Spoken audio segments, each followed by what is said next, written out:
ഈ ഒച്ചില്ലേ സ്നെയില്, ഒച്ചിൻ്റെ ശരീരത്തിലേക്ക് നമ്മൾ ഉപ്പിടുവാണെങ്കിൽ ഒച്ച് ഉരുകുന്നതായിട്ട് നമുക്ക് കാണാൻ പറ്റും. ഇതിൻ്റെ കാരണം എന്താണെന്നറിയോ? ഇതിൻ്റെ കാരണം ഓസ്മോസിസ് ആണ്. ഓസ്മോസിസ് എന്ന് പറഞ്ഞാൽ വാട്ടർ കോൺസെൻട്രേഷൻ കുറഞ്ഞ ഭാഗത്ത് നിന്ന് കോൺസെൻട്രേഷൻ കൂടിയ ഭാഗത്തേക്ക് പോകുന്നതാണ്. ഇനി നമ്മുടെ ഒച്ചിൻ്റെ കാര്യത്തിലേക്ക് വരാം. ഒച്ചിൻ്റെ ശരീരത്തിൽ 80% വെള്ളമാണുള്ളത്. ഒച്ചിൻ്റെ ശരീരത്തിന് പുറത്തും ഒച്ചിൻ്റെ ശരീരത്തിന് ഉള്ളിലുമുള്ള വെള്ളത്തിൻ്റെ കോൺസെൻട്രേഷൻ ഏകദേശം സെയിം ആണ്.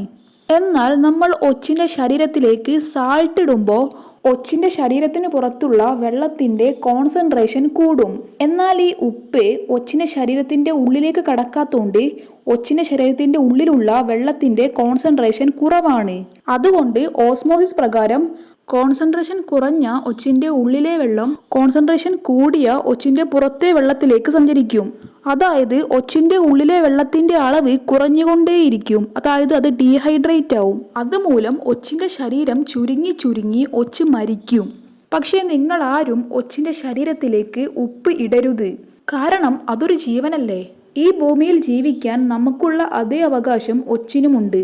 Please let the snail leave its own life.